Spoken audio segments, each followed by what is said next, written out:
ምድር በውሃ ታጥባ ከጸዳች በኋላ በምዕራፍ 8 እግዚአብሔር አዲስን ጅማሮ ሊያመጣ እየተንቀሳቀሰ ነው። በእግዚአብሔር ጊዜና ታማኝነት ውስጥ የተሰወሩ ለዛሬ የምንማራቸው መንፈሳዊ እውነታዎች አሉ።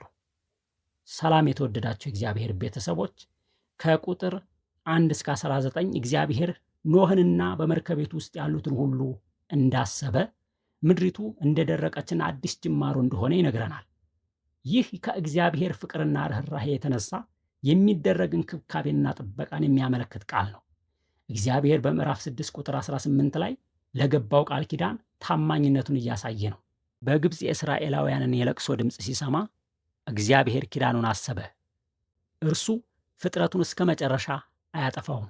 በመሆኑም የእግዚአብሔር ዓላማ ማጥፋት አይደለም፣ ነገር ግን መፍጠርና ማደስ ነው። ጻድቅ እግዚአብሔር ፍርዱ እውነተኛና ከባድ ቢሆንም የመጨረሻ ምዕራፍ ግን አይደለም። የመጨረሻ ፍላጎቱ ምሕረት፣ ጸጋና ሕይወት ነው። ፍርድ የእግዚአብሔር ዓላማ ሳይሆን ጸጋውን የሚገልጥበት መንገድ ሊሆን ይችላል። ከፍርድ በኋላ እግዚአብሔር ሕዝቡን ለማዳን ለማደስና ለመባረክ ይንቀሳቀሳል። ምክንያቱም እግዚአብሔር በማጥፋት ደስ አይሰኝም። ኃጢአት ሁልጊዜ ፍርድን ያመጣል። ንስሐ ደግሞ ጸጋንና ተሐድሶን ይሰጣል። አዲስ ጅማሮም ይሆናል። ኖህና ቤተሰቡ ወደ ጸዳችና አዲስ ምድር በሰላም ወጡ። በምዕራፍ 6 እግዚአብሔር እንዲመለሱ አስጠነቀቀ። ፍርድ እንደሚመጣም ተናገረ። በምዕራፍ 7 ፍርዱን በዓለም ላይ አፈሰሰ። በዚህ ምዕራፍ ደግሞ የእግዚአብሔር ምሕረት፣ ማዳንና ተስፋ ተገለጠ። በመከራ ውስጥ እንኳን እግዚአብሔር ሕዝቡን እንደ ቃል ኪዳኑ ያስባል። መልካም ነገር በማድረግ ፍቅሩንና መልካምነቱን ይገልጣል። እግዚአብሔር ለሕዝቡ አሰበ፣ ጣልቃ ገባ። ዝናቡ ቆመ፣ ውሃውም ጎደለ። መርከቢቱም በአራራት ተራሮች በዚያ ሰንሰለታማ ተራራ ላይ አረፈች። ኖህ ከመርከቡ ለመውጣት የእግዚአብሔርን ትእዛዝ ይጠባበቅ ነበር። ውሃው ከምድር ላይ መድረቁን ለማረጋገጥ አሞራና እርግብን በተደጋጋሚ በመላክ ወደ ተግባር ከመግባቱ በፊት ምልክትን ፈለገ። ውሃው ቢጎድልም የእግዚአብሔርን ድምፅ ሳይሰማ ከመርከብ አልወጣም ነበር።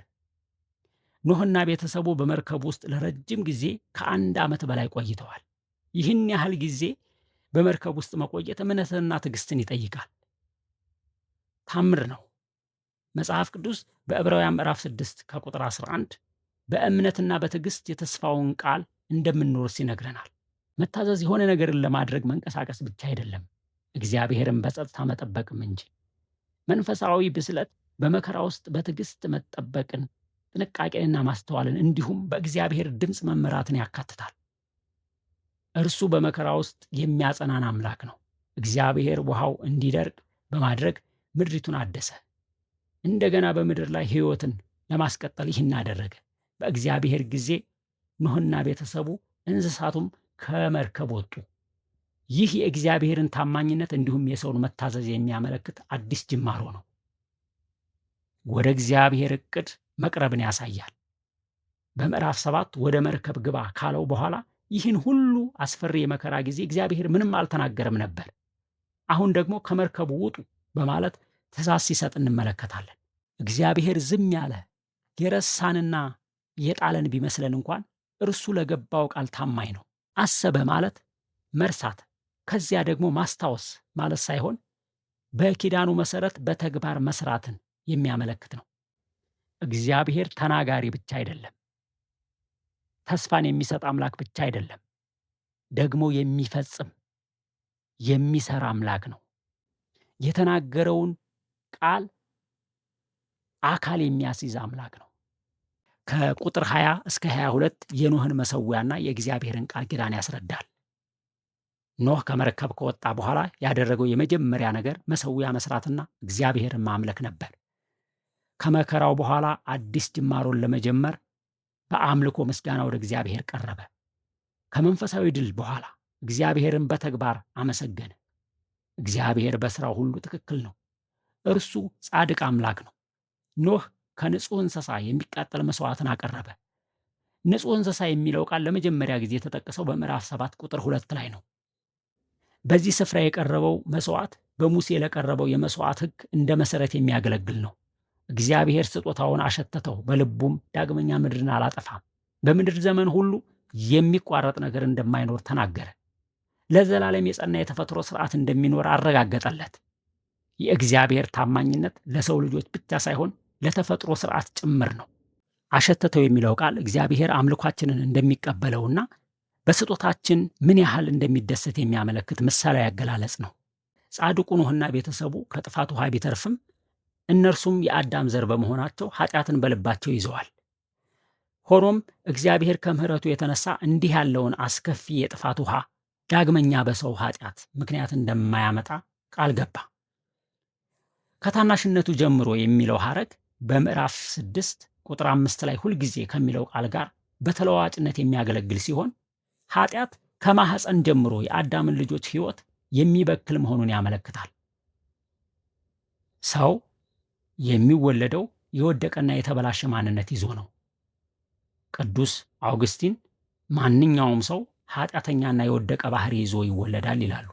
ስለዚህ ትክክለኛ ጊዜው ሲደርስ ክፋትን በተግባር መግለጥ ይጀምራል። ሰዎች በግል ተግባራቸው ኃጢአት ከማድረጋቸው በፊትም ወደ ኃጢአት የሚመራ ዝንባሌ የኃጢአት ዘር በውስጣቸው አለ። ይህም አዳም የሰው ዘር ሁሉ ራስ ስለሆነ የመጣ እንደሆነ ይታሰባል። በእግዚአብሔር ቅጣት የሰው ማንነት ስላልተለወጠ ኃጢአት ከጥፋት ውሃ በኋላም ቀጥሏል። እግዚአብሔር ዳግመኛ አላጠፋም ሲል የሰው ልብ ስለተሻሻለ ሳይሆን ከምሕረቱና ከጸጋው የተነሳ የገባውን ቃል ኪዳን ለማሳየት ነው። ይህንን እውነት ለማስረዳት በምዕራፍ 11 የተከሰተውን የባቢሎን ግንብና የሕዝብ ዓመፅ መመልከት ይቻላል። ፍርድ ቢመጣም የሰው ልብ አልተለወጠም። እግዚአብሔር በዚህ ሁኔታ ለኃጢአተኛው ሰው በጸጋውና በምሕረቱ ምላሽ ሰጠ። የሰው ንስሐ ወይም የተገኘ የልብ ለውጥ ሳይሆን የኃጢአትን ጥልቀት እየገለጸ ዳግመኛ ላለማጥፋት ቃል ገባ። የጥፋት ውሃ ኃጢአትን ከሰው ልብ አላጠበም። ይልቁንም ሰው ሁሉ እውነተኛ ዳኝ እንደሚያስፈልገው ጠቁሟል። በፍርድ ብዛት ሰው ከኃጢአቱ መመለስና ከእግዚአብሔር ጋር መታረቅ አይችልም። በኤደን ገነት በነበረው ዓመፅና ለመታዘዝም ሆነ በጎልጎታ በተገለጠው ፍጹም መታዘዝና ጽድቅ ከአንድ ሰው በቀር ማናችንም አልተሳተፍንም። አዳም ሲወድቅ የሁላችን ውድቀት ታወጀ። በክርስቶስ ግን እኛ ባልተሳተፍንበት ሥራ ሁላችን ወደ ክብር ተመለስን። አንተ እስካሁን በወደቀው አዳም ውስጥ ነህ። ተነሳ፣ በክርስቶስ በማመን የዘላለም ሕይወትንና ክብርን ተጎናጸፍ።